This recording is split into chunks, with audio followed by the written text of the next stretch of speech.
میرا اور آپ کا وجود اگر اللہ کی مخلوق کے لیے نفع کا سبب نہیں ہے تو پھر ہماری زندگی کا کیا فائدہ؟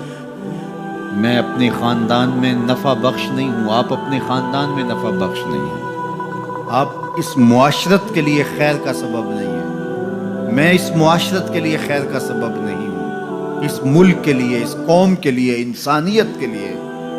میں اگر خیر کا سبب نہیں ہوں تو مجھے سوچنا چاہیے کہ میں کہاں کھڑا ہوں، میں اشرف المخلوقات کیسے کہلاؤں گا؟ ایک درخت بھی چھاؤں فراہم کرتا ہے، آکسیجن دیتا ہے،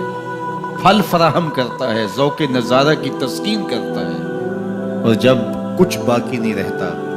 تو وہ لکڑی کا کام دیتا ہے، اور اگر وہ اتنا کمزور پڑ جائے کہ اس سے کوئی چیز نہ بن سکے تو پھر بھی مٹتا مٹتا تمہاری ہنڈیا پکا کے جاتا ہے، تمہاری ضرورت کو پورا کرتا ہے، تمہارے ایندھن کے کام آتا ہے۔ وہ بوڑھی بھینس جو اب دودھ دینے کے اور بچے دینے کے قابل نہیں رہی، اب اس سے تم کوئی نفع نہیں لیتے، لیکن وہ جاتے جاتے رخصت ہوتے ہوتے جو ہے وہ تمہاری غذائی ضرورتوں کو پورا کر کے جاتی ہے، اور اگر تم اس سے غذائی ضرورتیں پورا نہیں کرتے، تم کہتے ہو کہ نہیں یہ اتنا بوڑھا وجود ہے، تو پھر بھی اس کے چمڑے سے تم جوتے پہن سکتے ہو، تم اور چیزیں جو ہے وہ اس کے چمڑے سے بنا سکتے ہو، وہ اس دنیا سے رخصت ہوتے ہوئے بھی تمہارے لیے نفع بخش بن کے گئی۔ تو اگر ایک جانور اور ایک درخت اور اللہ کی دیگر مخلوقات اپنی رعنائیوں کے دور میں اپنے شباب کے عالم میں نفع بخش ہے تو بڑھاپے کے اندر بھی ان سے نفع حاصل ہو سکتا ہے، اور جس شخص کا نفع جوانی میں بھی نہ ہو، بڑھاپے میں بھی نہ ہو، لڑکپن میں بھی نہ ہو، سن کہولت میں بھی نہ ہو، تو پھر وہ انسان کہلائے گا۔ اولئک کالانعام بل ہم اضل، فرمایا یہ چوپایا ہے بلکہ چوپایوں سے بھی بدتر ہے۔ تو پھر وہ کیسا انسان ہے جو نافع نہیں ہے، جو نفع بخش نہیں؟ خیر الناس من ینفع الناس، لوگوں میں سب سے اچھا شخص کون ہے؟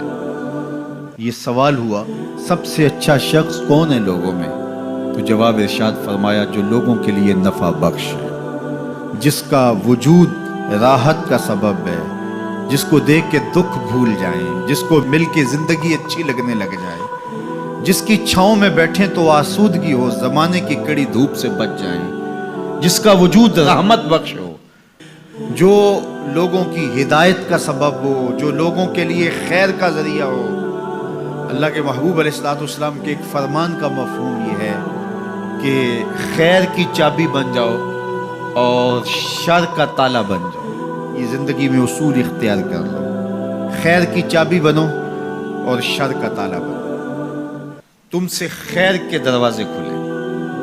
اور تم سے شر کے دروازے بند ہو، کبھی ایسا نہ بننا کہ تم شر کی چابی بنو اور خیر کا تالا بنو۔ تم جہاں رکو، جہاں ٹھہرو، جہاں سے گزرو،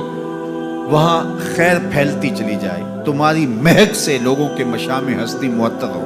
لوگوں کے دلوں میں، آنگن میں بہاریں آئیں کہ یہ شخص آیا ہے، گزرا ہے، تم ایک تازہ ہوا کی جھونکے کی طرح جہاں سے گزرو، اور تمہاری مہک سے لوگ دیر تک سرشار رہے کہ یہاں سے کوئی گزر کے گیا ہے،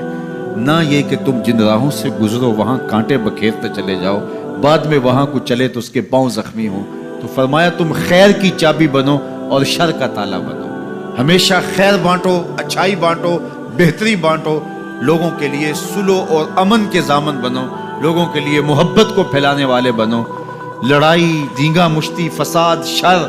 الجھاؤ، تضاد اور نفرتوں کے بیج اور کانٹے مت بونا، ہمیشہ خیر کی چابی بننا اور شر کا تالا بننا۔ اس لیے بہتر شخص وہ ہے کہ جو لوگوں کے لیے بہتری کی ضمانت بنتا ہے اور اس کے وجود سے